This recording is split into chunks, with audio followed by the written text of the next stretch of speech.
Muito bom dia, início de mais uma semana, segunda-feira, 13 de agosto. Começamos agora para todo o Brasil, mais uma edição do RF com você. E tá curioso para saber o que vai ver hoje aqui? Então olha só. Polícia descobre cativeiro e impede execução de homem pelo Tribunal do Crime em São Paulo. Idosa é vítima de bala perdida dentro de hospital no Rio de Janeiro. El Ninho já começa a interferir no volume de chuvas no Brasil. Quadrilha de furto de fios é identificada e presa pela polícia. E espécies de árvores podem desaparecer após construção de hidrelétrica. O RF com você está só começando. Apenas começando com muitas notícias e daqui a pouco eu vou mostrar aqui no RF com você. Vamos falar sobre a micropigmentação das sobrancelhas, boca e olhos também. A técnica é polêmica e muita gente acaba se arrependendo, viu? Mas então, como saber se vai dar certo, hein? Uma profissional vai nos explicar aqui no estúdio. E você vai saber também que agora existem técnicas para a remoção dessa espécie de tatuagem.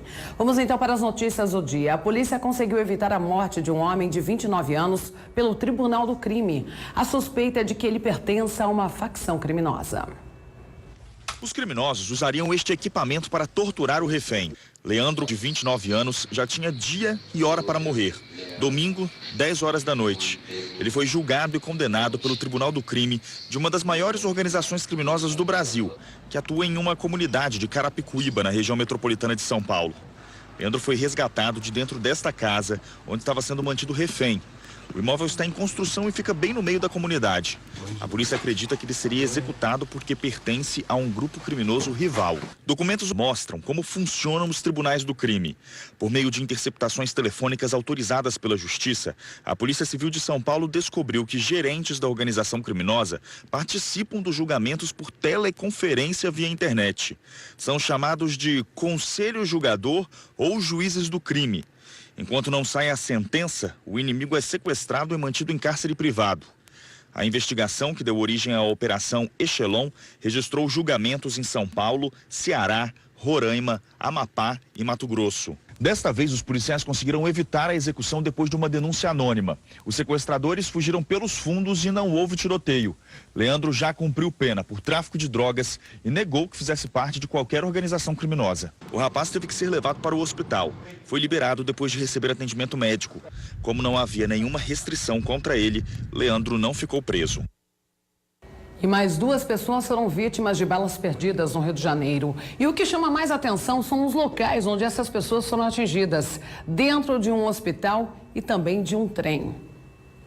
O adolescente estava sentado nesse banco do vagão quando foi atingido por uma bala perdida. O tiro pegou de raspão. Horas depois, outro confronto na mesma região paralisou a linha do trem por mais de 20 minutos. A guerra na região de Tancredo Neves, em Paciência, é entre traficantes e milicianos. As facções disputam o domínio de comunidades consideradas mais perigosas do Rio de Janeiro: Antares, Rola e Cesarão. Os tiroteios acontecem quase todo dia. Saindo do Rola agora, muito bandido, muito fuzil. Bala tá comendo aqui no Rola. Tô aqui nessa estação do Cajueiro, estão dando tiro, hein? Os confrontos fizeram a circulação de trens ser interrompida 18 vezes esse ano, de janeiro até o começo de agosto. Hoje em dia as coisas estão muito violentas e antigamente a gente tinha um pouco de medo de ser assaltada e agora, além do assalto, a gente também tem medo de tomar uma bala perdida, né? A empresa que administra o serviço de transporte ferroviário informou que a situação prejudica a circulação de trens e coloca em risco a integridade de passageiros e funcionários. A violência fez também uma vítima dentro de um hospital particular em Niterói, região metropolitana. Uma paciente de 61 anos foi atingida por uma bala perdida no 3º andar do prédio. Uma pessoa deitada, aguardando para fazer um procedimento cirúrgico em um hospital, ser vítima de uma bala perdida na cabeça é algo que não tenho que expressar. Horas depois, o flagrante. Traficantes observavam do alto a movimentação de policiais no hospital. Por causa do disparo, a paciente corre o risco de perder a visão. Você trabalha, paga todos os seus impostos e no final das contas você não está seguro nem dentro de um hospital. Nenhum lugar está seguro no Rio, né? E ainda no Rio de Janeiro, denúncias anônimas geraram uma operação contra a milícia. Mas essa ação terminou em tiroteio, olha só. Assustados com a onda de violência praticada por milicianos, moradores da Taquara, na zona oeste do Rio, resolveram denunciar. E foram exatamente as reclamações anônimas que levaram equipes da Polícia Civil a fazer uma operação na região. Mas assim que os policiais chegaram no local da denúncia para iniciar as investigações, eles foram surpreendidos por criminosos dentro de um carro. Houve perseguição e uma intensa troca de tiros. Durante o confronto, um suspeito morreu e o outro ficou ferido. Muito tiro, gente. Nunca vi, parece até guerra, cara. De acordo com a Polícia Civil, alguns milicianos que atuam na região podem estar envolvidos no assassinato da vereadora Marielle Franco e do motorista dela, Anderson Gomes, que amanhã completa 5 meses sem solução. Bom, e você vai ver agora o resgate das vítimas do acidente aéreo com um avião experimental em Goiânia. Uma criança não resistiu aos ferimentos. O avião caiu a poucos metros do Aeroclube de Goiânia, de onde tinha decolado. As imagens feitas por vizinhos mostram que os bombeiros tiveram trabalho para resgatar as vítimas. Os primeiros socorros foram dados ali mesmo, na calçada. Depois, as vítimas foram levadas para o hospital. A aeronave experimental de pequeno porte ficou presa no telhado da casa, no Jardim Bela Vista, região noroeste de Goiânia. O menino tá jogando bola aqui no campo, aqui, viu que ele vinha já no ar, clambeando no alto. Aí caiu. 3 pessoas estavam no avião, que era pilotado por Neru El Aquá, de 59 anos. Havia ainda o mecânico da aeronave, identificado como Reginaldo do Amaral, e o filho dele, um bebê de cerca de 1 ano e 6 meses. A criança não resistiu aos ferimentos e morreu. Esta foto mostra a criança sendo resgatada por vizinhos, logo depois do avião ter caído. Quando os bombeiros chegaram no local, apenas os 2 adultos estavam na cabine da aeronave. Bom, diferente do que eu havia dito antes da reportagem, né? Essa foi a matéria sobre um acidente aéreo em Goiânia, como vocês viram. E a polícia investiga uma quadrilha que se especializou em furtos de fios de energia elétrica em São Paulo. Eles se disfarçam de moradores de rua para praticar a ação. No canto da tela, note que há um destes carrinhos que costumam ser usados para coletar papelão das lixeiras. Ele está estacionado bem ao lado de uma, vazia. É que desta vez o carregamento são de fios de cobre. O local foi escolhido porque embaixo da carroça há um bueiro. O disfarce é perfeito. Os homens andam com roupas velhas, se misturam entre os moradores de rua frequentes no centro de São Paulo. Dá para acompanhar direitinho. Há pelo menos um na galeria subterrânea. Outros na rua puxam, torcem e enrolam os cabos. Veja este outro flagrante. Desta vez o carrinho recebe a cobertura de um tecido. A impressão é que foi feita uma cabana para alguém dormir por baixo da proteção. E isso foi o que muitos dos que passavam pensaram. Foi nesta rua que os 2 furtos aconteceram. A diferença foi de apenas 3 dias entre um crime e o outro. A operação seria exatamente igual, só que os criminosos não contavam que desta vez os moradores estavam em alerta. O flagrante feito pelo celular foi colocado no grupo da vizinhança e chegou até a polícia. O bando ainda tentou enganar os PMs. Ao notar que a viatura se aproximava, 2 desceram pela galeria e 2 fingiram estar dormindo na cabana improvisada. Acontece que a polícia encontrou um pé de cabra na carroça. Eles abriram o bueiro e ali mesmo foi feita a prisão em flagrante. Francisco faz parte do Conselho de Segurança do bairro. Conta que a população que mora no centro da cidade está cansada de conviver com a violência e resolveu se unir. Qualquer morador vendo um elemento ou uma ação suspeita, ele já manda mensagem, ficam todos alertas. Na primeira vez, os ladrões levaram 70 metros de fio de cobre. Os vizinhos disseram que haviam acabado de furtar 160 metros de uma outra rua próxima. Tudo leva a crer que era a mesma quadrilha. A mesma calcinha, revestida de pano, a mesma cor, o pano preto, etc. O mesmo esquema. A situação foi em parte resolvida. É que de outro lado está o prejuízo. Sem a fiação, a população ficou cerca de 10 horas sem luz. Neste prédio houve um curto-circuito no momento em que a energia voltou. A bomba de água quebrou e os fios da garagem pegaram fogo. Para o fundo de obras do condomínio sobraram mais de R$15 mil em reparos. Regina conta que muitos moradores nem saíram de casa sem o elevador. A falta de água também foi um transtorno. Ninguém desceu. Eu moro no primeiro andar, eu desço e subo, né? Mas os outros que moram no andar mais para cima, que são de idade, não podem descer. A prática na cidade de São Paulo se tornou tão comum que a empresa responsável pelo fornecimento de energia elétrica relatou um investimento de mais de R$7 milhões em segurança. Nas galerias subterrâneas estão sendo colocadas câmeras e até um sistema de travamento de fios. Segundo a Eletropaulo, nos anos de 2016 e 2017 foram 265 ocorrências de furtos, com 24,5 km de cabos subterrâneos levados e um prejuízo de R$2.400.000. Os moradores da região pedem ajuda. Dizem que estão perdendo espaço para a criminalidade. Cada vez pior, né? Tá piorando. Uns 2 anos para cá piorou bastante. Bom, e uma ação popular tenta barrar o aumento dos salários dos ministros do Supremo Tribunal Federal. Eles aprovaram a alta na semana passada, mas esse reajuste causaria um rombo nos cofres públicos.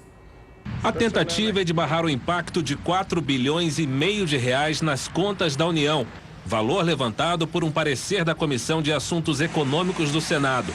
Em sessão administrativa do Supremo Tribunal Federal na última semana, os ministros aumentaram os próprios salários, o que eleva a remuneração mensal de R$ 33.700 para R$ 39.200. Na ação popular apresentada à Justiça, o advogado cita os reflexos de um efeito cascata nos poderes legislativo e executivo, já que o valor é referência para o teto do funcionalismo público.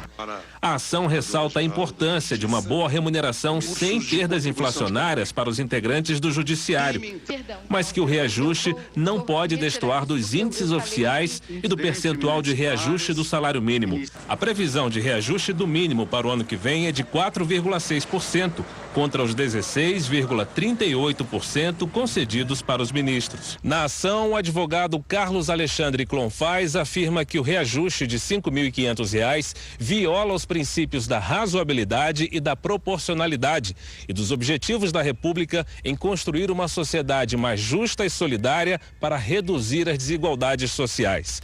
O aumento depende da aprovação de um projeto de lei complementar que tramita no Senado.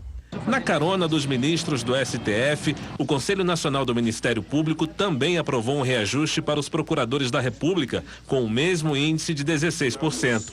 Os conselheiros afirmam que a decisão não terá impacto orçamentário, pois o dinheiro sairia de remanejamentos internos na instituição. Bom, a revisão dos pedidos de benefícios de auxílio-doença e aposentadoria por invalidez gerou uma economia de R$10 bilhões. Muitos foram cancelados. Marcos é motoboy. Ele não consegue colocar o pé no chão. Quebrou um dos dedos em um acidente. Já são 15 dias afastado do trabalho e, ao que tudo indica, deverá ficar mais tempo longe da moto. Ele terá que recorrer ao auxílio-doença. Vai ter que recorrer porque eu não aguento, porque eu tenho que estar subindo escada, tenho que estar andando para lá e para cá. Às vezes, os estacionamentos é muito distante da onde a gente deixa a moto, para ir para o local entregar as entregas. Aí tá meio complicado. Dados do Ministério de Desenvolvimento Social apontam que em todo o país, do segundo semestre de 2016 até junho deste ano, foram feitas quase 800 mil perícias. Parte para auxílio-doença e o restante para aposentadoria por invalidez. O que chama a atenção é que muitos desses benefícios, depois de serem cuidadosamente revisados, apresentaram algum tipo de problema e automaticamente foram cancelados. Dos benefícios suspensos, 341 mil eram auxílio-doença e 108 mil aposentadorias. Só com as revisões do auxílio-doença, o governo conseguiu uma economia de quase 10 bilhões de reais. Só no ano passado, o INSS concedeu quase 2 milhões e meio de benefícios ao custo de 77 milhões de reais. Este ano, até agora, já foram concedidos 1.300.000 benefícios, o que representa 35 milhões de reais. Bom, e a polícia ainda procura os suspeitos que mataram um jovem de 16 anos por conta de um aparelho celular. O caso aconteceu na Grande São Paulo. No enterro, a mãe se desesperou. Ninguém parecia acreditar que o adolescente foi morto num assalto por causa de um aparelho celular. Ele já estava com o celular na mão, ele estava com o carro da fuga. Ou para que ele foi virar e atirar? A imagem de uma câmera de segurança mostra quando, depois do assalto, um suspeito corre em direção a um carro branco estacionado na rua e entra pela porta do passageiro. O veículo vai embora. Outra câmera registrou o momento do crime, na zona norte de São Paulo. O assassino e o suposto comparsa que dirigia o carro branco são procurados pela polícia. O caso passou a ser investigado pelo DEIC, o Departamento Estadual de Investigações Criminais. Robert Henrique Braga tinha 16 anos. O telefone foi um presente da mãe. No mercado, o celular é desse aqui, ó, R$500, mas no mercado negro isso aqui vai valer 3 pedras de crack. Foi o que a vida do meu filho de 16 anos custou. Celular valendo uma vida. Que pena, né? E o final de semana foi de violência também no trânsito de Limeira, aqui no interior de São Paulo. 3 acidentes envolvendo motocicletas foram registrados. Em um dos casos, um homem morreu.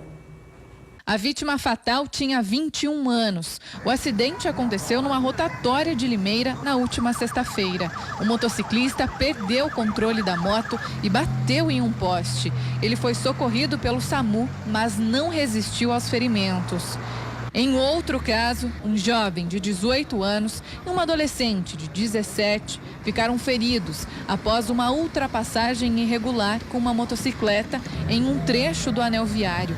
A motocicleta foi atingida por um carro ao ultrapassar pela direita. Os dois foram socorridos e encaminhados ao hospital. E em um terceiro caso, também em Limeira, uma moto colidiu com um caminhão. O acidente aconteceu na madrugada de ontem, no viaduto Paulo Natal, anel viário de Limeira.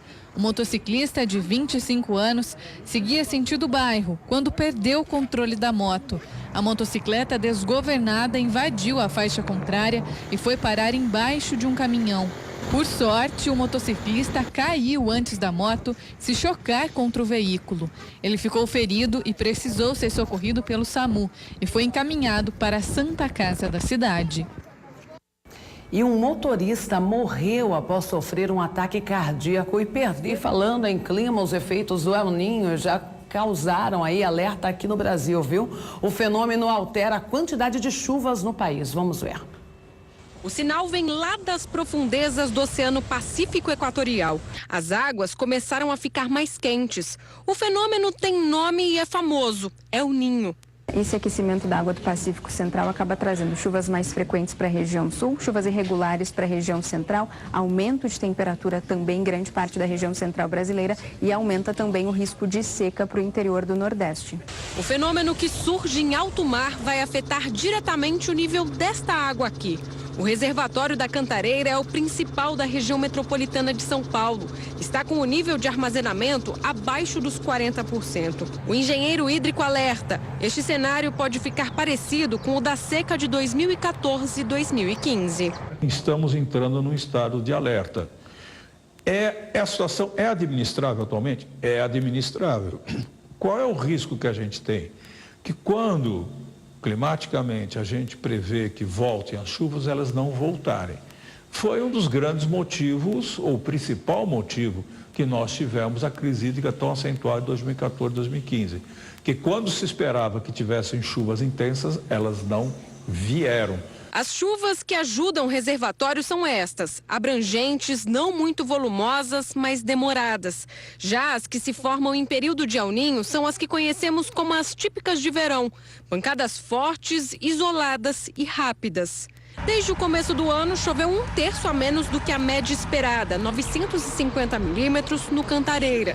Para não faltar água, estima-se que seria necessário passar a chover ao menos a média até o fim do ano, o que não deve acontecer. Por conta do calor, essas pancadas no final do dia acabam não tendo uma certa abrangência. Então, por isso pode chover em um ponto, pode não chover em outro. E aí essa chuva aí ao longo dos próximos meses, com a configuração do El Niño, acaba sendo pura sorte para chover sim nas áreas mais necessitadas do Cantareira. É hora de racionar. Este é o alerta. Se mesmo quando chove muito é preciso usar a água de forma moderada, com El Niño a caminho, então, não economizar, é contar com a sorte. Nós não temos vegetação que a gente deveria ter nos mananciais. Então a água, ela acaba se perdendo, ela vai embora por enxurrada, ela provoca erosão, ela provoca assoreamento, etc. A gente precisa tomar cuidado com a água, porque sem a água não tem vida, não tem atividade econômica, não tem nada. Bom, e quem estava acordado e olhou para o céu durante a madrugada teve uma surpresa, viu? Uma das chuvas de meteoros mais populares do ano, as Perseidas. O pico de atividades foi registrado neste final de semana. Um lugar escuro e os olhos atentos em direção ao céu.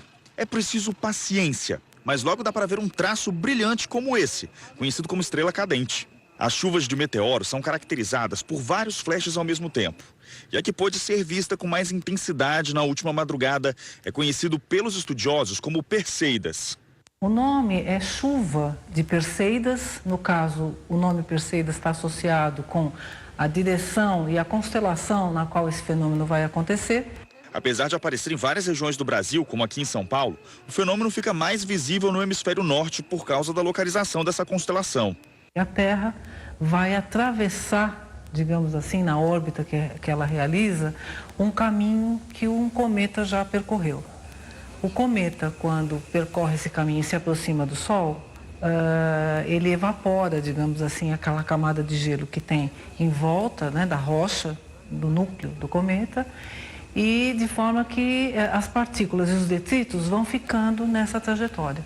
Quando a Terra passa, portanto, por esse caminho, esses detritos vão ser colididos, né, na atmosfera da Terra e vão gerar um flash que a gente conhece, né, assim, comumente como estrelas cadentes. O fenômeno pode ser visto a olho nu. Quem quiser ter uma visibilidade ainda melhor, deve adaptar o olho no escuro 30 minutos antes de observar a chuva de meteoros. O momento mais oportuno para tentar assistir ao fenômeno foi a partir das 4 horas da manhã, mas a janela de observação durou muito pouco, porque qualquer claridade já atrapalha. Segundo o especialista, a chuva de Perseidas desse ano é mais visível por causa da Lua. A Lua vai estar numa fase de lua nova, portanto, ela não vai incomodar, digamos assim, com o brilho que ela gera quando ela está em outras fases, né? Então, isso significa que o céu vai estar mais escuro. Se você não conseguiu ver o fenômeno, ainda dá tempo. A Terra segue na trajetória desse cometa até o dia 24 de agosto. Todo fenômeno, astrofísico ou não, é especial, porque a gente acaba nem percebendo o que a natureza dá para a gente de presente. Vale a pena olhar para o céu, né? Mudando de assunto, pesquisadores descobriram que uma espécie de tatu está infectada pela bactéria que causa hanseníase. Em algumas regiões do país, a carne do animal é consumida com frequência. A descoberta é inédita no Brasil. Uma espécie de tatu que vive na floresta amazônica está contaminada com a bactéria causadora da hanseníase. A doença infecciosa causa formigamento e dormência na pele. No sul dos Estados Unidos, você já tinha essa comprovação. Você tem uma relação muito mais próxima do número de casos de hanseníase com a distribuição geográfica desses animais. A pesquisa descobriu que cerca de 60% da espécie conhecida popularmente como tatu-galinha está naturalmente infectada com a bactéria da hanseníase. Quem consome ou manipula a carne de tatu com frequência corre risco de contrair a doença. Mas a maior forma de transmissão ainda é pelo contato com a pessoa infectada e não tratada. A hanseníase é doença exclusivamente humana, transmitida no contato interpessoal. E neste contato, os indivíduos sem imunidade adoecem.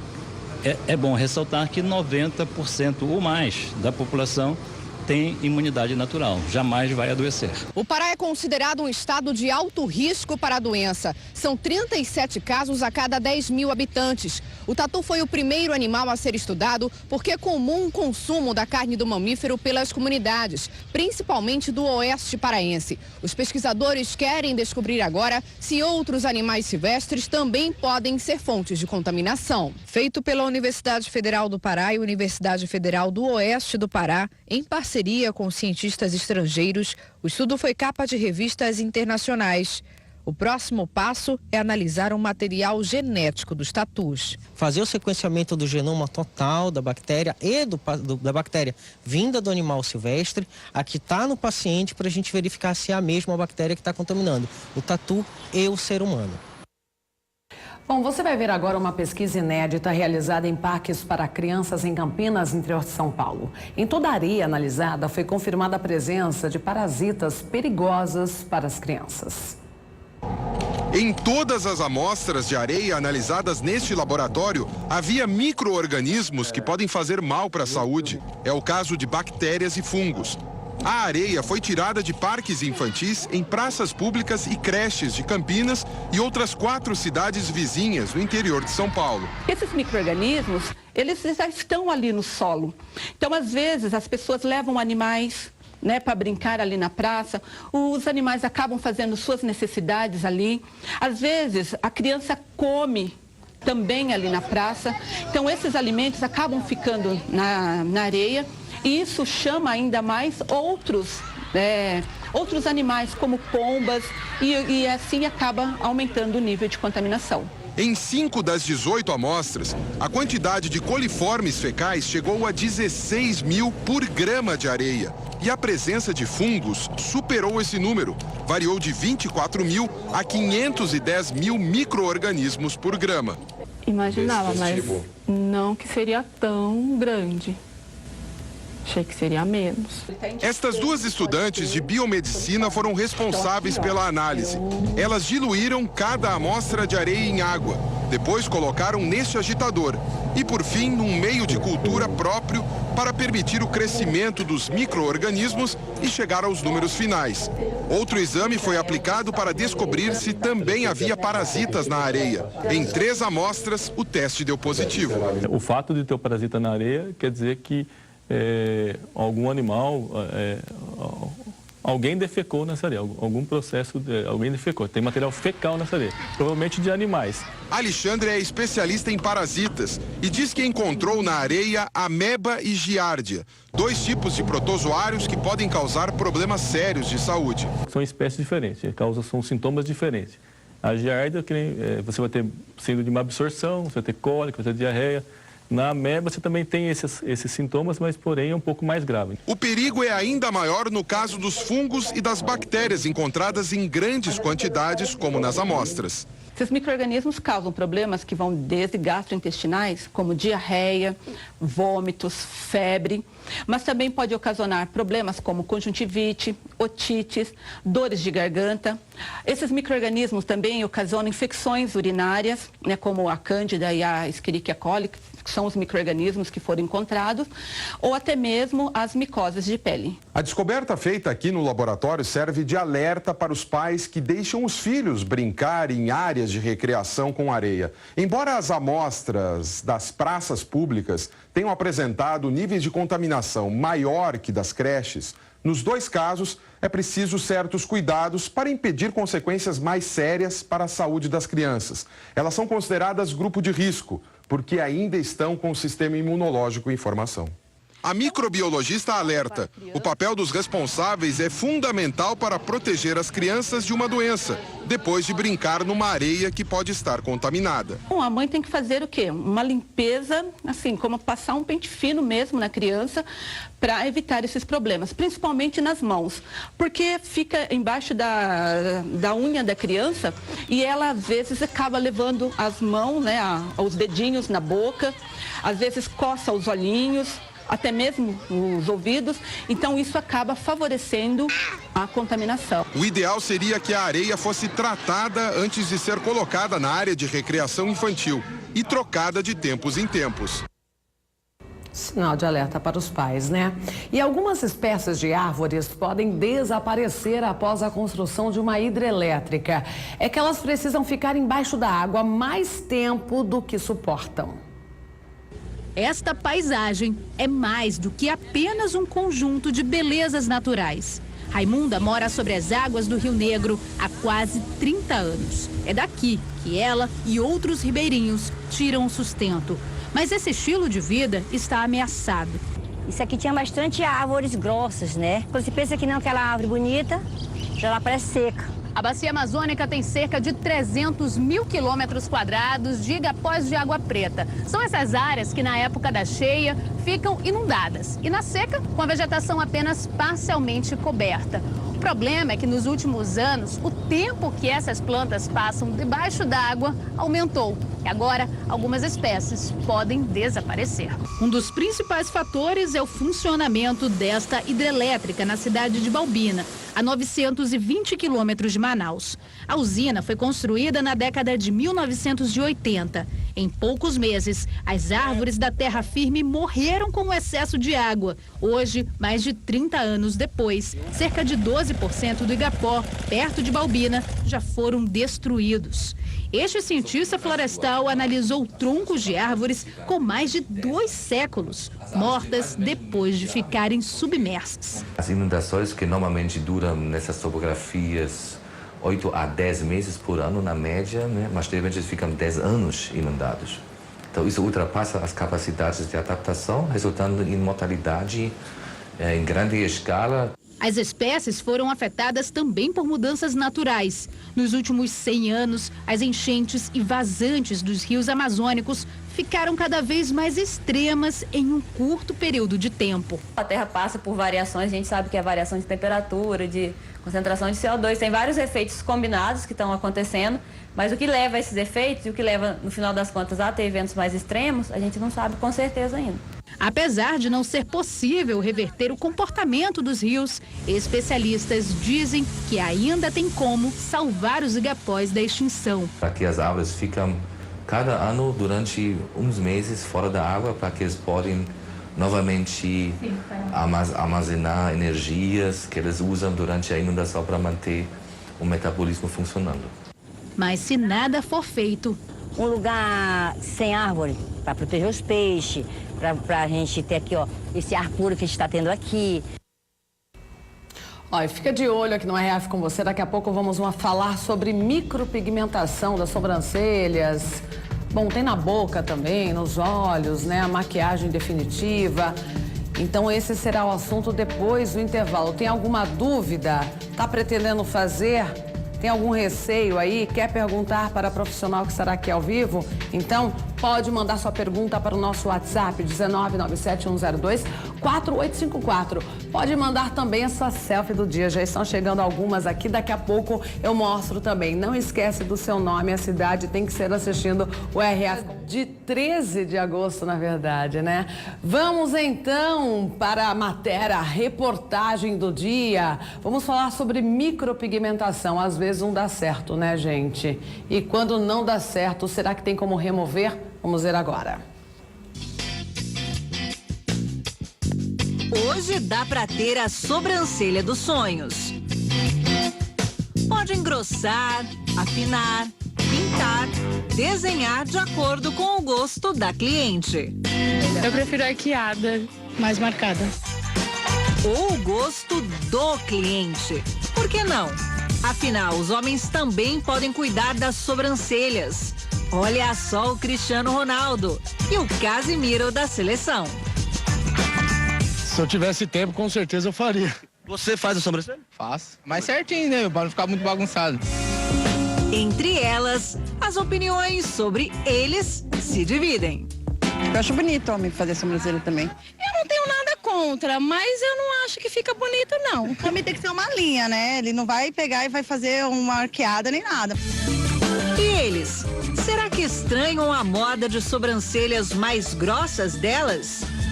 Feio demais. Sobrancelha grossa, normal. Eu acho que tira um pouco a feminilidade dela, né? O tema é polêmico. Até porque mexer demais nas sobrancelhas pode render dor de cabeça. Muitas mulheres se arrependem do resultado e estão pagando para consertar o que saiu errado. Muita gente diz que a sobrancelha é a moldura do olhar. E com isso cresceu a quantidade de pessoas que fazem micropigmentação. Um procedimento semidefinitivo. Mas e quando a pessoa não gostou do resultado? Saiba que é possível resolver isso com a despigmentação. A micropigmentação é usada para desenhar e, na maioria das vezes, engrossar as sobrancelhas. Essa técnica virou febre entre as mulheres nos últimos anos porque a moda das sobrancelhas mais grossas, sucesso lá dos anos 80 entre as celebridades, voltou. A atriz Malu Mader assumiu as delas e fez sucesso. No início do século XX, a pintora mexicana Frida Kahlo já usava sobrancelhas vastas como marca registrada. Na micropigmentação é usado um aparelho chamado dermógrafo. Não é preciso retirar os pelos. A técnica é usada para desenhar, definir e colorir a sobrancelha. E até para disfarçar a falta de fios. Problema que pode aparecer quando eles são retirados durante muitos anos. Ao contrário da tatuagem, a técnica não é definitiva. Na micropigmentação, o pigmento é colocado nas camadas mais superficiais. Então, conforme a pele vai se renovando, esse pigmento vai sendo eliminado. O resultado fica no rosto por quase um ano, para o bem e para o mal. Tem uma amiga minha que não deu certo, que ela foi fazer, ficou meio, tipo, um lado ficou diferente do outro. Se dá errado, deve ficar muito feio, né? Eu já ouvi histórias que fica torta, sobrancelha. Daí não fica harmonioso com o rosto. Andréia fez a primeira micropigmentação há 2 anos. Adorou o resultado. E agora voltou para a segunda sessão. Muito natural, as pessoas não percebiam o que era. Deu uma levantada no olhar, a sobrancelha mais harmônica, porque no finalzinho a minha sobrancelha é um pouco falhada. O problema é que se a micropigmentação não for feita por um bom profissional, que leva em conta o rosto da pessoa, o tom da pele, a cor dos cabelos, o resultado pode surpreender para pior. Fica muito forte, muito marcado, e ao invés de você olhar o conjunto da pessoa, você bate direto o olho na sobrancelha, porque chama muita atenção. Já vi bastante casos, né, e pessoas arrependidas.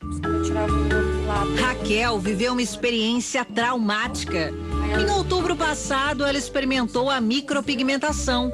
Queria valorizar o olhar. Foi isso que aconteceu? Não, muito pelo contrário. E quando você se olhou no espelho, final, acabou a micropigmentação que você se viu, qual foi a sua reação? Pânico. Muito desastroso o trabalho e o que ficou em mim. Essas fotos mostram a sobrancelha de Raquel logo após o procedimento. Estava machucada, com marcas de sangue, manchas. Eu fiquei com a autoestima muito para baixo, eu não saía de casa, porque ficou, na verdade, uma tatuagem. Conforme foi secando, né, ela ficou em várias cores e ela ficou uma tatuagem no meu rosto. Você chegou a ficar em depressão mesmo? Fiquei, eu entrei em depressão, tive que tomar medicação. O marido ficou muito insatisfeito também. Ela recorreu à despigmentação. Hoje vai fazer a 4ª sessão do tratamento, mas a especialista alerta. Dói? Bastante, dói. É mais difícil arrumar do que fazer uma sobrancelha? Bem mais difícil. Não dá para dizer que não vai ficar perfeito, mas também a gente não tem 100% dos casos com 100% de pele normal voltando. Mas fica bastante aceitável. Uma sessão de micropigmentação já é suficiente para mexer na sobrancelha. Custa em torno de R$1.000. Mas no caso da despigmentação, são no mínimo 3 sessões para chegar a um bom resultado. Às vezes, mais. Cada uma custa em torno de R$600. Existem várias técnicas de despigmentação. As mais usadas são o laser. Esse laser ele faz a leitura do pigmento e ele fragmenta esse pigmento. E a salina, que mistura soro com sal marinho. A gente utiliza um dermógrafo, que seria o mesmo aparelho utilizado para fazer a micropigmentação, mas a gente, em vez de usar tinta, vai usar uma solução de soro fisiológico com um pouco a mais de sal.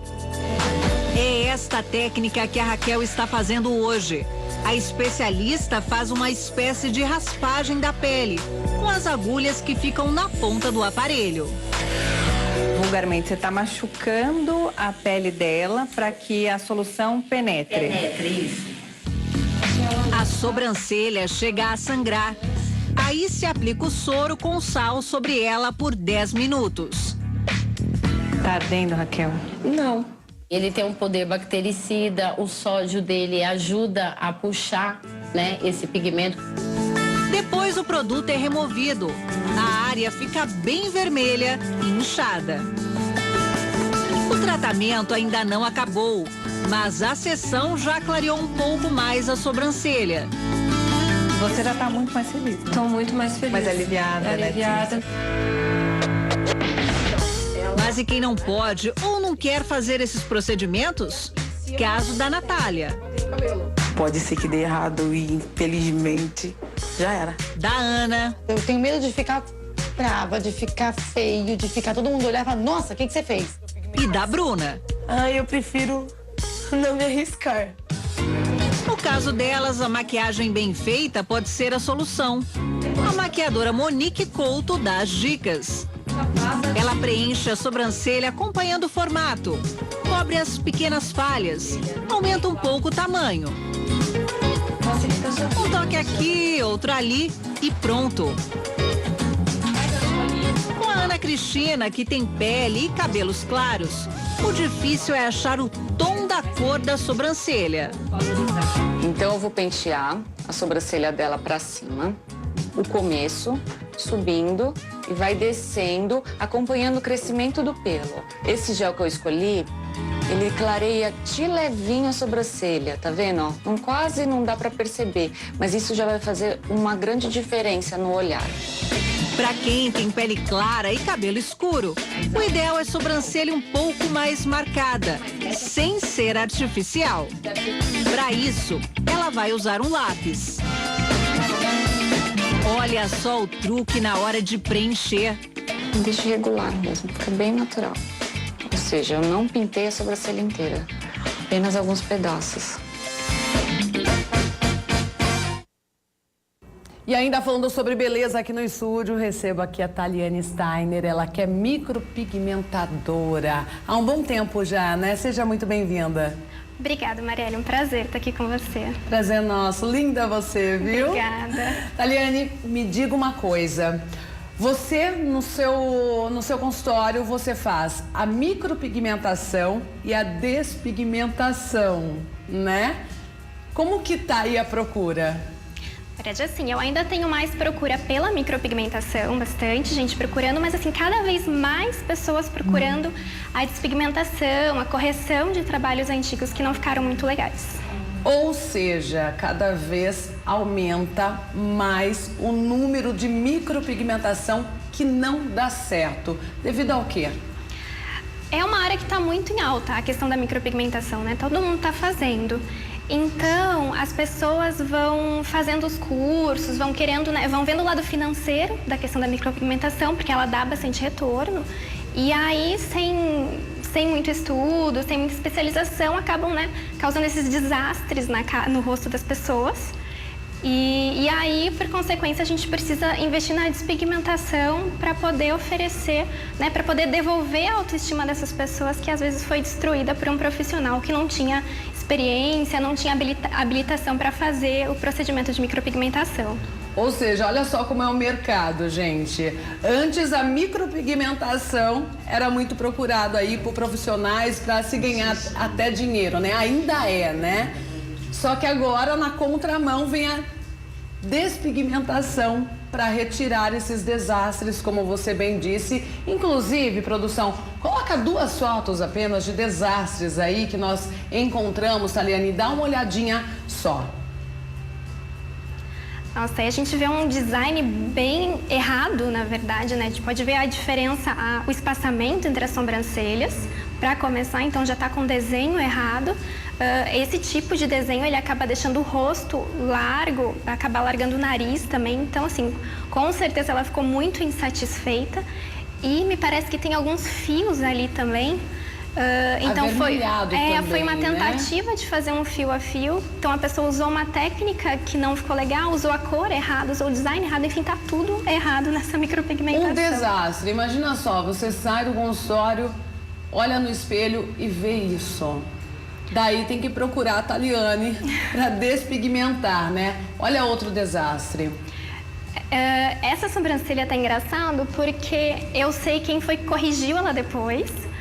E conseguiu fazer um trabalho incrível de despigmentação e repigmentação, né? Foi bem trabalhoso. Você conhece. Eu conheço. Uhum. E, enfim, ela teve que fazer várias sessões de laser, né? E depois que conseguiu clarear bem esse desastre, aí ela pôde refazer a micropigmentação. Então, assim, é importante ter a ciência de que a gente vai despigmentar com a técnica que for, mas depois vai precisar refazer a micropigmentação, porque ela nunca vai sumir por completo, né? Esse desenho sempre vai ficar um fundo. E aí a gente vai redesenhar a sobrancelha para poder deixar um formato bonito. Ajuda bastante, ó. Melhora assim 90%. Melhora, exato. A gente não consegue fazer um milagre, né? Porque é diferente uma pele que já tinha uma micropigmentação, uma pele que nunca fez nada. Com certeza. Mas a gente consegue melhorar bastante a situação da pessoa. Daqui a pouco a gente mostra mais desastres, viu? Tem piores ainda, porque eu também quero mostrar o seu trabalho, que é divino, né? Então, gente, sempre que for procurar aí uma profissional em específico aí para fazer a micropigmentação, você tem que analisar tudo, tem que ver fotos de pessoas que já fizeram, né? Eu vejo muito, principalmente em rede social, Taliane, promoções. Sim. Até em sites de compra coletiva, não dá para confiar, né? Quando o preço é muito abaixo do mercado, desconfie também, né? Exatamente. Essa é uma dica de como fugir dessas ciladas, né? Sim. Preços muito baixos, porque assim, as especializações que a gente faz na área de micropigmentação são caras, os equipamentos, as tintas, né? Tudo tem um valor muito elevado. Então, não dá para fazer milagre. Exato. Se o profissional tá te oferecendo um trabalho com um valor muito baixo, desconfie, porque alguma coisa deve estar errada. Outra coisa, gente, é uma tatuagem, né? Mais superficial, mas não deixa de ser uma tatuagem no seu rosto. Com certeza, né? Você está colocando o seu rosto nas mãos de um profissional, então você precisa confiar nele, você precisa realmente buscar o trabalho, conversar com pessoas que já fizeram, né? Buscar bem nas fotos, redes sociais. A gente sempre deixa exposto o nosso trabalho justamente para aquela pessoa que te procura já conhecer a forma como você trabalha, né? Já ter essa ligação, já gostar do seu trabalho, querer falar, eu quero isso para mim. Então, é importante sempre pesquisar bem, marcar avaliação, conversar com o profissional, conhecer o espaço que ele atende. E fazer uma análise também do seu rosto, né? Que nem, eu vou dar um exemplo, eu tenho a micropigmentação na sobrancelha, a minha sobrancelha é mais arqueada. Ficaria bacana no seu rosto, por exemplo? Provavelmente não. Você faz um estudo do rosto da pessoa? Sim, a gente estuda tanto as medidas do rosto, né? O que vai ficar melhor para aquele formato de rosto, mas também a personalidade da pessoa. Então, eu já sou uma pessoa mais delicada, mais calminha. Se eu fizer uma sobrancelha muito forte, muito arqueada, não vai combinar com a minha personalidade, né? A sua combina muito com a sua personalidade. Você já é uma pessoa mais pra frente, né? Você banca a sua sobrancelha, digamos assim. Então, tem a personalidade mais forte. Exato. Então, assim, é igual uma senhorinha, por exemplo, que tem uma sobrancelha super carregada, super grossa. Não vai combinar com aquele aspecto doce que ela realmente é. Entendi. Né? E o contrário também. Às vezes, a pessoa tem essa personalidade como a sua, mas tem uma sobrancelha muito fina, muito arredondada.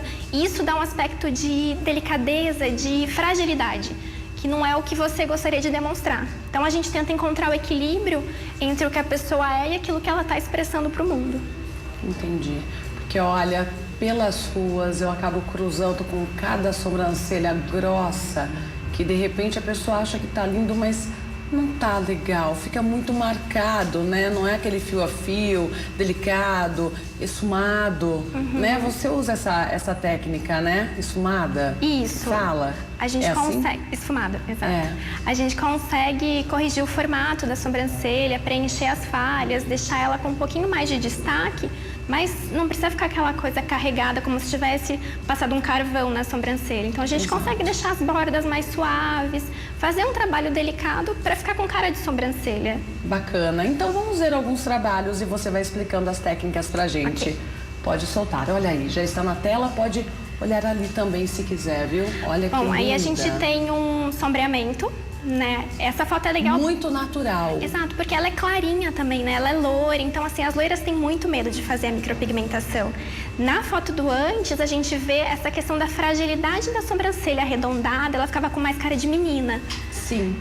E depois, né, de acordo com o estudo do visagismo, das medidas do rosto dela, a gente fez esse design, destacando muito esse olhar bonito que ela tem. Né? E ainda numa cor mais suave no começo, pra ficar um degradê. Muito natural, viu? E ficou mais mulher. Ficou. Né? Mais madura. Lindíssima.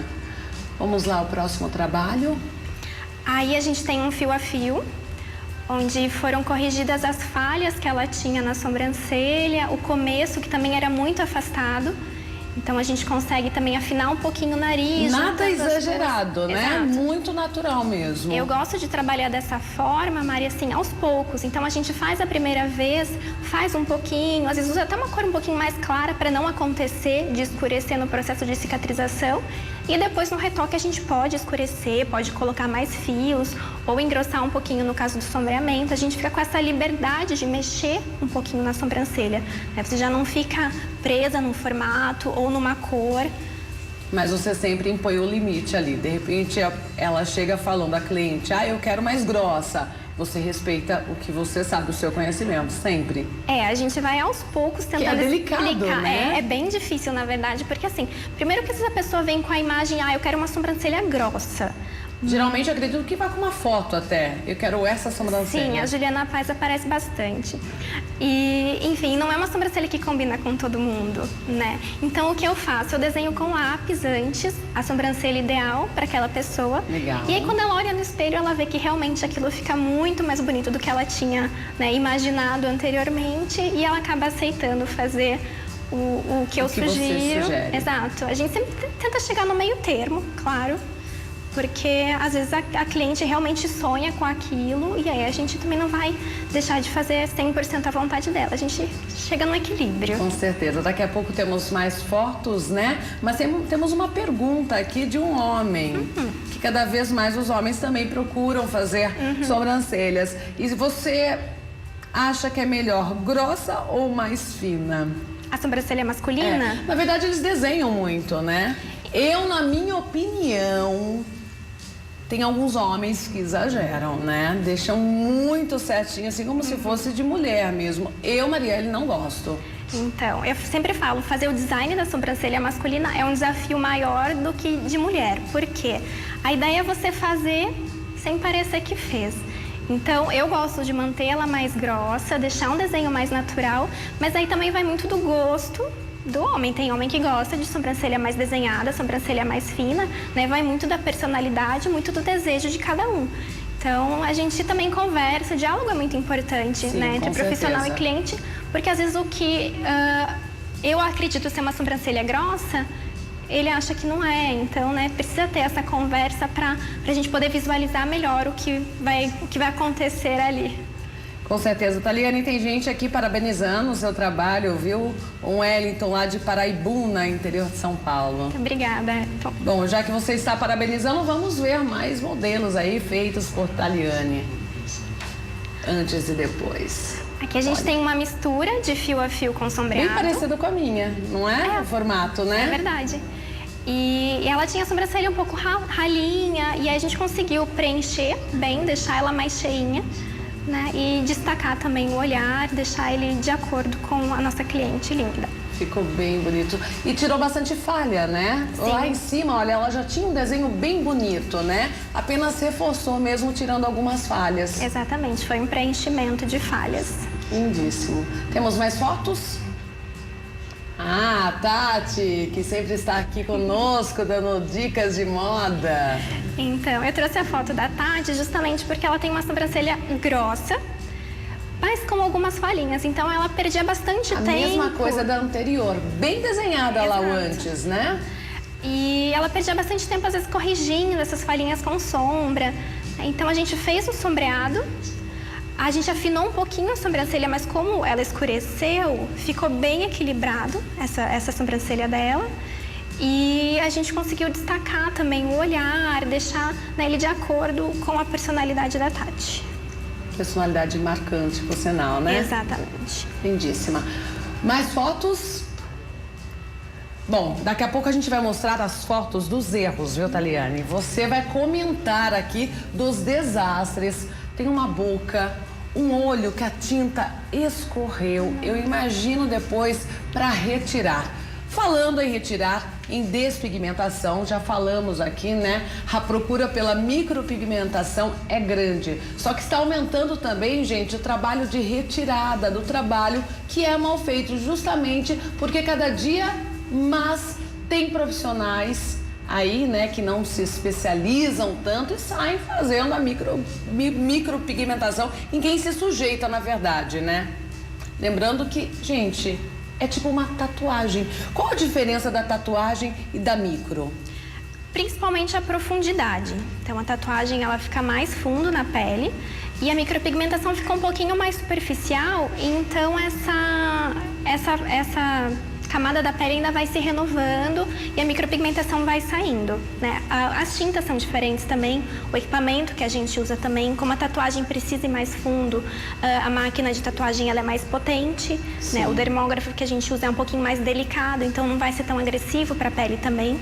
E como saber se a tinta é boa ou não? Na verdade, o profissional vai ter que te conversar sobre isso. Mostrar, né? A embalagem, principalmente, né? Exato. Na verdade, assim, a gente precisa ter liberação da Anvisa. São marcas nacionais que têm a liberação da Anvisa para a gente poder atuar aqui no mercado brasileiro. Aí ficou verde ou um tom vermelho. Isso aí também são sinais de que, de repente, a tinta não é legal. Exato. Ou o profissional errou na escolha da cor, ou realmente a tinta não era legal. E aí a gente consegue entrar com o processo de neutralização da cor. Então, às vezes não precisa fazer a despigmentação, a gente consegue colocar uma outra cor por cima para fazer uma misturinha que vai resultar numa sobrancelha marrom. Entendi. Estamos falando aqui sobre micropigmentação das sobrancelhas. Daqui a pouco eu vou mostrar alguns desastres, mas mostramos as técnicas usadas pela Taliane Steiner, que está aqui conosco. A gente já mostrou uma matéria, na verdade, gente, de como retirar algumas artes que não deram certo, definitivamente não deram certo. Já mostramos algumas fotos, aliás, pode colocar as duas que nós já mostramos para quem está chegando agora. Olha só, gente, o que aconteceu depois de uma pessoa se sujeitar a fazer a micropigmentação com uma profissional que não é qualificada, né? E a Taliane já comentou aqui, tá tudo irregular ali, né? Ah, sim, a cor, o design, a técnica, tá tudo extremamente errado. Mostra a próxima. Olha aí. Aí também. Bom, para retirar, então, é possível, mas dá muito trabalho. Você faz esse trabalho de despigmentar, né? Como que é feito? Bom, eu trabalho com a despigmentação química, né, onde a gente usa o mesmo equipamento de fazer a micropigmentação, só que em vez de colocar tinta, a gente coloca um blend, uma mistura de ácidos que vão lá agir no pigmento, vão instruir esse pigmento, né, vão deixar ele em pedacinhos e aí o seu próprio sistema imunológico é que vai expulsar esse pigmento. Então, vai formar uma cicatriz? Na verdade, ele vai formar uma casquinha. E aí, no processo de cicatrização da pele, ele vai clareando. Dependendo da forma como for feita, aí é um outro detalhe importante. Procurar um profissional que faça esse serviço, que seja habilitado para fazer esse serviço, porque não é todo mundo que faz. E aí, sim, se não for feito adequadamente, tem o risco de causar uma cicatriz na pele. Para as micropigmentações que viraram tatuagens, né, que foram feitas muito profundamente, quando o profissional erra a mão, ele faz uma tatuagem, ele não faz uma micro. Aí, nesses casos, é mais interessante trabalhar com a despigmentação a laser, porque aí o laser realmente consegue chegar lá no fundo da pele para remover esse pigmento. E quanto tempo leva esse processo para a pessoa conseguir despigmentar e depois refazer, na verdade, a micro, né? Na verdade, nunca tem um tempo certo, vai depender muito de como essa micropigmentação foi feita, mas são no mínimo 3 sessões e isso pode se estender bastante para a gente conseguir ter um resultado legal. Então, precisa de muita paciência, né, tanto do profissional quanto do paciente, para a gente conseguir chegar num resultado legal, mas são no mínimo 3 sessões. Nós temos uma pergunta aqui sobre óleo de mamona. Se faz crescer sobrancelha, faz ou não? Olha, é uma questão bem delicada, na verdade. É a Ana Lúcia de Rio Bonito que está perguntando. Ana Lúcia, óleo de mamona, para mim seria novidade se realmente fizesse crescer pelo, né? Tem alguns medicamentos que são feitos específicos para isso, mas assim, eu sempre recebo bastante perguntas, né? Se esfregar casca de banana ajuda. As receitas caseiras, assim, algumas são até bizarras, porque o pessoal inventa e compartilha e às vezes as pessoas acabam acreditando que isso seja verdade. E faz em casa. E faz em casa. No caso da micropigmentação, na verdade, é muito arriscado, porque às vezes a pessoa sai do estúdio, na hora a micropigmentação ela fica mais escura. Então a pessoa sai e acaba se assustando, o profissional às vezes não explica que isso vai acontecer. E a pessoa chega em casa, já lava, já vai fazer esfoliação, já vai passar vinagre, já vai passar 1 milhão de coisas que ela viu na internet. Gente, imagina só como não vai agredir, porque a pele já está ali em processo de cicatrização, né? Exato, abriu, né? Exato, já está lesionada e você vai colocar uma substância que não foi aquilo que o seu profissional te indicou. Então é importante ter paciência, esperar esse processo de cicatrização. Porque depois vai clareando, é normal. É normal. E às vezes, né, nessa questão de colocar alguma substância que não deveria, você acaba prejudicando esse processo, criando às vezes uma cor que não é legal, você vai piorar o resultado de uma micropigmentação que às vezes até ficaria bonita se você não tivesse colocado a mão. Não teve paciência, exatamente, né? então precisa esperar. Bom, gente, cuidado então com as receitas caseiras e com o que você vê aí no chamado Dr. Google, né? Bom, vamos lá então, vamos mostrar os desastres. Agora sim você vai comentar aqui o que você acha, ok? Vamos lá, ok. Vamos lá. Bom, aí a gente tem um design bem... De uma famosa marca, né, de tênis, por sinal, que eu não vou falar aqui ao vivo, mas parece, né? Exato, às vezes esse parece um desenho, na verdade, que ela mesma fez. A pessoa às vezes não tem muita noção, quer dar uma levantadinha na sobrancelha e acaba, né, fazendo essas catástrofes. Mas aí precisaria de uma despigmentação para conseguir corrigir esse formato. E depois parece que ficou muito alta também, né? Exato, ela colocou o ponto alto no começo. É um formato bem estranho, na verdade. Tem um estudo a ser feito, viu, gente? Exato, tem um palmo de diferença. Não é à toa que a Taliane está aqui, ela estudou muito, ela tem que analisar todo o rosto da pessoa para saber aonde vai ficar centralizada a sobrancelha, né? Exato, o início é muito importante. E nesse caso não existe o início da sobrancelha. E olha a distância também, os olhos ficaram afastados, né? Exatamente. Provoca isso também. E ela tem até um aspecto de tristeza, essa sobrancelha, né, com esse levantado, esse arredondado estranho. Não dá. Não rolou. Não rolou. Bom, vamos lá. Não gostei, né? Curti, não curti. Não curti essa daí, viu, Taliane? Essa dá até nervoso de olhar. Meu Deus! Isso foi uma tentativa de fio a fio, que a gente chama de cerquinha. Também não, de natural não tem nada, né? Não segue os fios da cliente, a cor também não está legal, então também está tudo errado nessa sobrancelha. Uma zebra no meio do rosto. Exatamente. Você imagina acordar e olhar no espelho e ver... Não curti também. Não curti. Não rola. Bom, próxima. Uma alergia, porque eu fui ler esse caso, mas olha a sobrancelha dela inicialmente, era bonita. Era bonita. Faltava um toquinho ali, né? Ou de repente nem precisava, vamos dizer assim, né? A pessoa vai lá em busca da beleza, né? Faz com qualquer profissional e nesse caso ela teve uma alergia. Exato. Existe esse risco? Existe esse risco. Por isso é importante fazer uma avaliação antes, né? Conversar com o profissional e falar qualquer disfunção, qualquer problema que você tenha, qualquer alergia anterior que você tenha tido. E pode acontecer essa questão da reação alérgica. Às vezes foi o pigmento que não era de boa procedência, às vezes foi o cuidado que ela teve no pós, às vezes até durante o procedimento pode ter acontecido alguma coisa errada. Então, é basicamente procurar um profissional legal para poder fazer, porque além, né, da sua beleza, é a sua saúde que está na mão desse profissional. Com certeza. Então, é um risco, a cicatrização aí não vai ser legal e ela com certeza vai ter uma cicatriz no lugar da sobrancelha. Então, é bem delicado. Temos mais fotos. Aí também mais um caso de tentativa de fio a fio, né, com começo completamente diferente um lado do outro. Naturalidade nenhuma. E olha como que era linda a sobrancelha dela antes. Eu chorava, viu? Não, eu acredito que ela tenha chorado também. Porque assim, o fio a fio, a ideia dele é ficar um fio fino, delicado, né? Com cara de fio.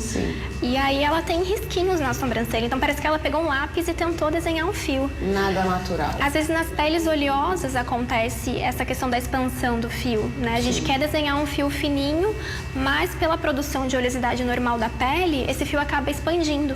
Então aí a questão da avaliação prévia é muito importante. O profissional avaliar essa pele e ver qual vai ser a melhor técnica para ela, o que vai ser mais indicado. A questão que você disse, ir aos poucos, né? Faz um pouquinho, analisa, dá para fazer mais, vai ficar bacana? Aí não, possivelmente já de primeira já fez esse desastre aí. Próxima foto, mais uma sobrancelha. Na verdade, a segunda é a tentativa de arrumar, né? Então, quando vai se fazer a correção da sobrancelha, a gente fica muito preso no design anterior, aquilo que eu falei antes, né? A gente não consegue um resultado perfeito. Perto do que estava... Minimizou. Não Não exatamente. ficou lindo, mas minimizou bastante. E é um processo que, assim, ao longo do tempo você consegue ir melhorando. Sim. Então, só de ter conseguido tirar esse começo desastroso que estava ali, a gente já consegue, aos pouquinhos, ir melhorando e, né, reabilitando essa sobrancelha. Eu preciso encerrar, mas mostra as duas fotos, a de boca e o de olho também, para as pessoas ficarem atentas, gente. A micropigmentação no lábio. Saiu fora da curva ali do lábio, né? E olha a cor. Então, micropigmentação labial é bem delicado. Primeiro, porque a cor tem que ser muito bem estudada e esse foi um erro clássico, que é tentar aumentar o lábio. Então a gente não faz isso, a gente vai fazer a micropigmentação onde o seu lábio realmente está. Você consegue destacar, você consegue aumentar ele por ilusão de ótica. Fazer isso não dá certo. E os olhos? Lágrimas de tinta. Esse dá dó de ver, mas assim, é bem nítido o que foi feito de errado. A micropigmentação nos olhos a gente não faz na linha d'água. Não é como um lápis que a gente passa na linha d'água, a gente faz embaixo, você faz na pele, onde os cílios nascem. Se você olhar os seus olhos, você vai ver, né, a linha onde os cílios estão nascendo e é ali que a gente vai fazer a micropigmentação. Depois tem que procurar a Taliane para despigmentar e aí nessa região acredito que seja muito delicado, às vezes nem consegue. Dificilmente você consegue remover essa micropigmentação. Gente, tá curioso para saber mais sobre o trabalho da Taliane? Aí está o Instagram, @TaliSteiner. É isso mesmo, né? Desse jeitinho que escreve, procura lá, tem alguma dúvida, pode mandar. E atenção, pelo amor de Deus, você está fazendo um desenho no seu rosto, então não vai estragar o que já é belo, não é mesmo? Exato, a gente sempre tenta valorizar aquilo que a pessoa já tem de bonito. Então, não precisa fazer mudanças mirabolantes, não precisa inventar moda. E procure um profissional decente, viu, gente? E vejam nas redes sociais, principalmente, se o trabalho é ok, se você gosta, nesse primeiro contato. Exatamente, pesquise bem antes. Obrigada, viu? Seja sempre bem-vinda. Muito obrigada, Marielle. E seguimos com mais notícias. Elas são mulheres e estão no poder. Juízas do Rio de Janeiro se uniram e criaram um projeto para desmistificar a profissão. Vamos ver. Elas quebraram 2 tabus com uma só martelada. Além de mudar a imagem que se tem de um juiz, tem tratado o direito de forma compreensível para os internautas. A gente está conseguindo levar o direito à população de forma gratuita. Isso é maravilhoso. Mas, excelência, e as tatuagens? Nos braços, Mirella tem o nome dos meus filhos e o sobrenome da família. E fez outras ainda maiores. Já são 6 no total. Quantas tatuagens a senhora tem? Ah, já perdi a conta. Tem muitas. Tem a rosa, tenho essa do braço, tem várias. Durante as audiências, outro detalhe, um piercing no nariz. Tula e Mirella trabalham no mesmo endereço, o Palácio da Justiça, o Fórum, no centro daqui do Rio de Janeiro. A doutora Mirella é juíza daqui, da 3ª Vara de Fazenda Pública, e julga processos de interesse do Estado ou do município. A doutora Tula trabalha 2 andares acima. Ela é a juíza titular daqui, da 20ª Vara Criminal. A juíza tem mestrado em Criminologia e Direito Penal e é professora em faculdades. Mirella também é especialista no ramo do direito que estuda a Constituição. Tula participou de um julgamento que teve repercussão mundial. O dos assassinos do jornalista Tim Lopes. Tim foi capturado quando fazia uma reportagem sobre o tráfico de drogas dentro de um baile funk e executado no chamado Complexo do Alemão em junho de 2002. Nas Olimpíadas do Rio, esteve à frente de outro caso que foi manchete internacional. O dos nadadores americanos que beberam além da conta e se envolveram numa confusão num posto de combustíveis. Os atletas vândalos ainda criaram uma história falsa de que teriam sido assaltados. Entre eles estavam o ganhador de 12 medalhas olímpicas, o popstar das piscinas Ryan Lochte e o também medalhista James Fagan. A doutora Tula impôs a Fagan o pagamento de multa no valor de R$35 mil. Agora, elas voltaram a ser notícia. Em março, lançaram o canal na internet, com vídeos, aulas sobre direito. Então, se tem alguma coisa que tem causa, é o reconhecimento do dano moral. As pessoas se inscreveram no canal pelo conteúdo, pela performance das apresentadoras ou por ambos os itens? Cada um vai acessar pelo motivo que quiser, né? Eu acho que a gente tem conteúdo, o que a gente quer mostrar é o conteúdo. Para cada vídeo, as juízas convidam um especialista numa determinada área, um desembargador, um policial, um advogado, um defensor público. A discussão desta vez é sobre um tema que todo mundo ouve falar muito. O que é e como funciona a delação premiada? As pessoas que a gente chama para falar no nosso canal são pessoas experientes e qualificadas. Então é muita responsabilidade, é como se fosse um lazer, mas sempre com muita responsabilidade, porque o nosso carro impõe esse cuidado, essa cautela. Elas começaram falando sobre a violência doméstica. A violação dos direitos da criança e do adolescente em virtude da violência doméstica e familiar ocorrida dentro do lar. E a seguir, outros temas. O abuso sexual, a inclusão social da pessoa com autismo, dúvidas sobre o processo de adoção, o combate ao tráfico internacional de pessoas e também ações contra a pedofilia. Apesar disso, Mirella e Tula conheceram o lado sombrio e covarde da internet. Os chamados haters, aqueles que odeiam em inglês, já deixaram comentários maldosos. Tem comentários que são elogios, tem comentários machistas, tem comentários misóginos, preconceituosos. Às vezes eu até deleto, às vezes eu deixo, tem uns que eu deleto. Assim. Sem resposta? Tem uns também que se eu for dar a resposta merecida, eu vou acabar sendo mal educada, então eu deixo sem resposta. Nada que as tenha desmotivado. Mirella e Tula acabam de postar o vídeo de número 17 sobre um tema bem espinhoso, a impunidade. Quem está bancando o canal? A gente. E tá dando grana? Não. Pelo contrário. Excelências, só mais uma pergunta. Custa caro fazer? Ah, não custa. Quanto? Ah, não vou falar.